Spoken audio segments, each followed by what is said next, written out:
بسم الله الرحمن الرحيم رب زدني علما. So the first thing here we'll try to see what will be the general virtual lab setup we need to have for practicing the lab. So the first main part will be focusing on the virtual labs. Now, what is virtual labs? Now, virtual labs are nothing but whenever you want to practice the routing, whether you're connecting the router or whether you're connecting a switch, or maybe you're connecting a firewall, any network device. It can be anything, any vendor. It can be a Cisco or it can be a Juniper, or if you're working with any HP devices or any data center devices.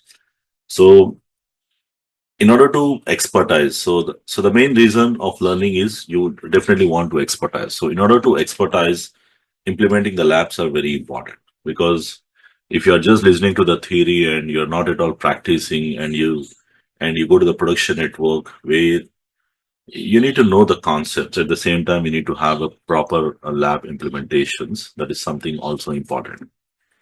Now, especially at the beginner level, especially at the learning phase, it's not possible for you to just go and practice on a real rack or the real networks. So so we do have an options where you can simulate the labs with the help of some tools. Like if you have already done the at the CCNA level, generally the Cisco Packet Tracer is one of the good option where you can download and install the Cisco CCNA Packet Tracer, which is a very good option in order to start the labs.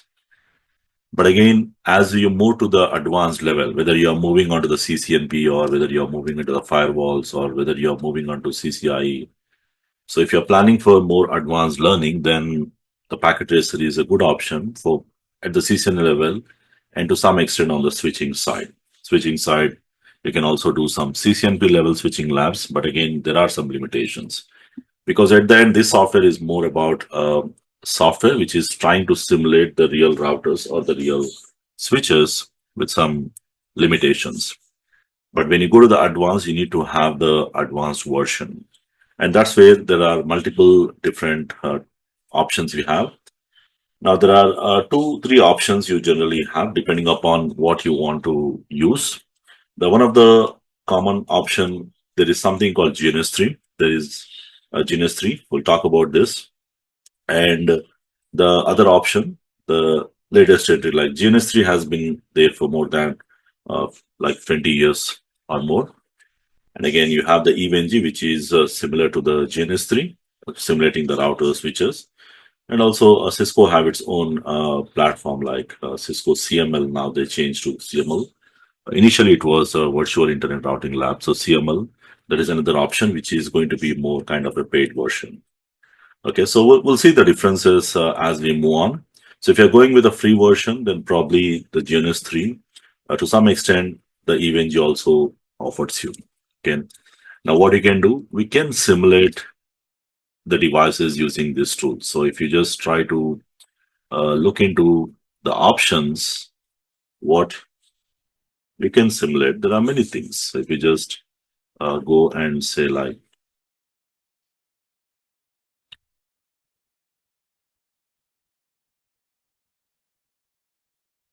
so if you just look out for what are the options I can simulate, the list of equipments you can find either on the GNS3 or the EVNG.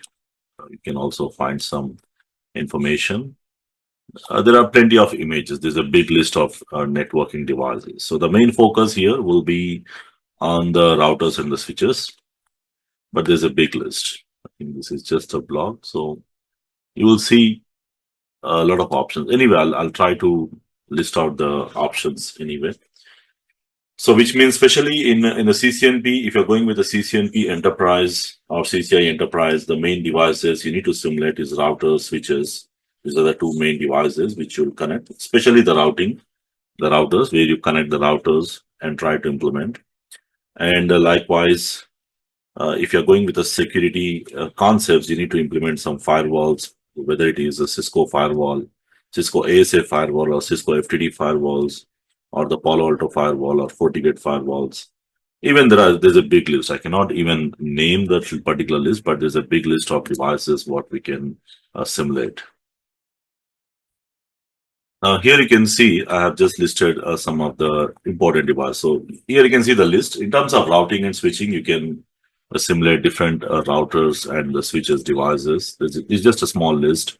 When it comes to the firewalls, if you are working on a service product technologies, then there are some special devices like Cisco IWIS, XRV, or if you're implementing some SD-WAN solutions, you can use different SD-WANs devices, some controllers, load balancers, some automation tools. Even if you're practicing some cyber security, you can simulate the devices. So there's a big list. The list will go on. The only thing you need to just keep in mind now, basically, to run any of these tools, you need to have the images. So what these tools will do is these tools will allow you to run the images, the real images, what are used inside the device. The same real images will be used in order to simulate that particular device. Like let's say I want to use a Cisco router, so I need to have the image which is exactly used inside the router. So we are going to integrate that particular image and we are going to simulate the exact that particular device. So in terms of limitations, there will be to some extent there will be some limitations, but mostly around 80 to 90% of the things will work. But it's not like everything you can simulate, but majority of the devices can be simulated. Okay. So if you are getting into CCNP level, now you need to make sure that you have these tools, which is really important to have. And here again in the sessions, we'll try to see how to do this setup and other things.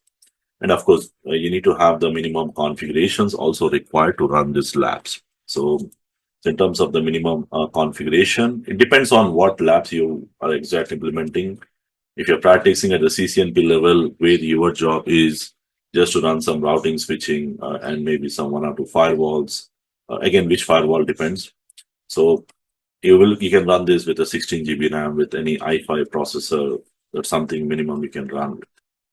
But again, if you're going with advanced firewalls or some advanced devices, or if you're going at the CCI level, then SD-WAN, many things, then you need to have at least 32 GB RAM with i5 or i7 processor. Anything more than that is something recommended.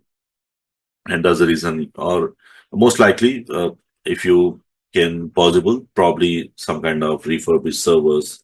There is one kind of setup you can plan if you are planning for a long time learning.